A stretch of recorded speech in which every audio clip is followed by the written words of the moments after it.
So apparently my camera can only take 8 minutes of video, but that fits out well because you can only put 10 on YouTube anyway. And I noticed I've been cutting off the top of the screen. So let's continue on. Now we're starting out at Earth. It's too big, I'll make it smaller. Starting out at Earth, and we're going to Alpha Centauri. Now, travel a little bit away to get out of the atmosphere, just under normal speed. Now, our central computer has energy to give out to our little spaceship. And so, what it does is it gives enough energy for the spaceship to make 5 copies of itself. And we don't have any technology for that either at the moment, but we'll just say there's some sort of way to transfer this energy into matter. It takes a lot of energy, so we can only make 5. So what it's going to do is randomly shoot off 5 spaceships with small hyperspace jumps. Remember, they don't have any idea which way they're going, because we just don't understand how it works in our model. Just random, completely random direction. So maybe one goes this way, one goes this way, 3, 4, 5. And I can't draw in 3 dimensions, so we'll just pretend. Now, our central computer also does the natural selection. It looks at, okay, what is the state of the universe right now? Where are our spaceships in relation to Alpha Centauri? And it says, okay, these 2 look like they're doing the best, so we'll let those 2 have 5 new spaceships. 3 go to one, 2 to the other. Maybe this one's a little closer, so it gets 3. This one's a little farther away, so it gets 2. And again, it's random jumps. 1, 2, 3, 1, 2.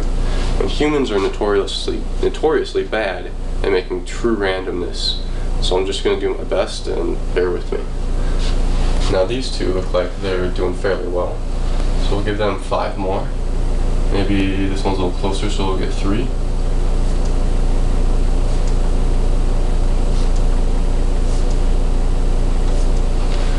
Okay, now we got 3 here that are doing well. So let's divide our 5 between them.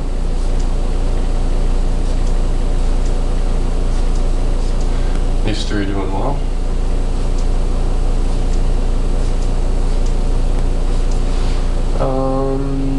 Maybe this one and this one are doing the best.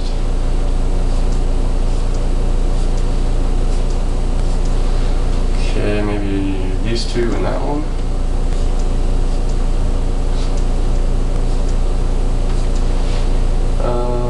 These 3 look fairly even.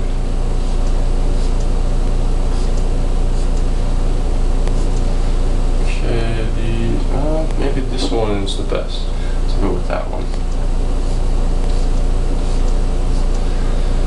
This one looks like the best. Maybe these 2. These 2.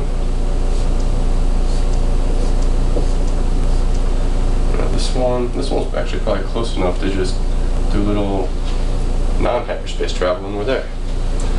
So that took quite a few fewer spaceships than 3 billion. Just a couple dozen perhaps.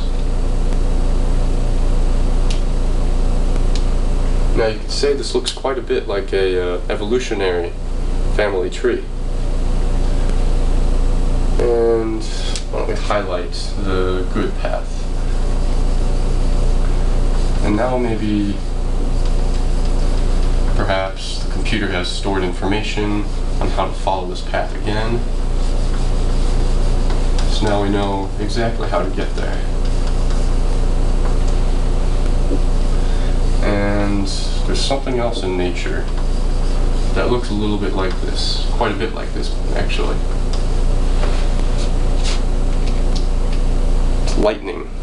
If you've never seen lightning in slow-mo, it looks a lot like this. It follows this cumulative selection approach, making small random jumps and then selecting which ones are best. It doesn't do it with any intuitive knowledge, it does it with physics. So we see not only can natural selection happen with organisms over a long period of time, but also happens in a fraction of an instant with lightning.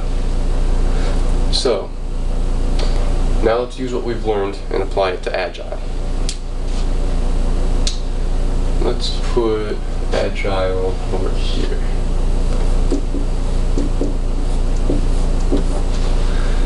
So, instead of mutations or hyperspace jumps, we can say we're taking a risk.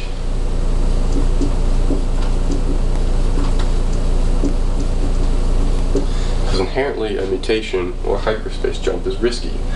For instance, if this was an organism evolving, this one died, did not get to reproduce.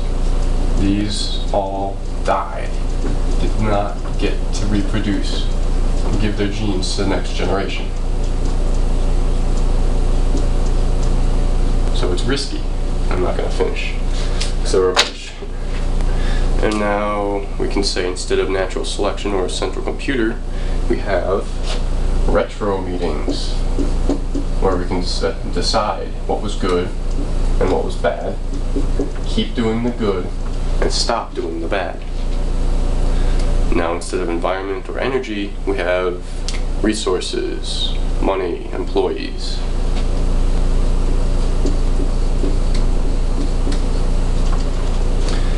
Instead of an organism or a spaceship, it's a new idea.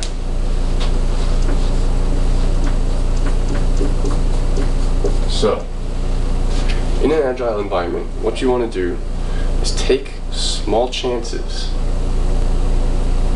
over and over and over.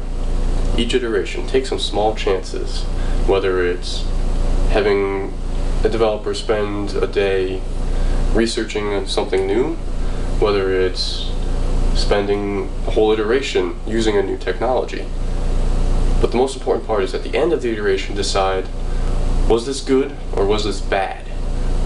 Keep doing it or stop doing it. And then the next iteration, you can evolve farther. And farther and farther and farther and farther until you get to a really good place. Now, if we go back to the straight line model I started with, doing large jumps, trying to jump all the way there, you'd have to try 3 billion different things to get from the start to the finish, whereas we only had to try a few different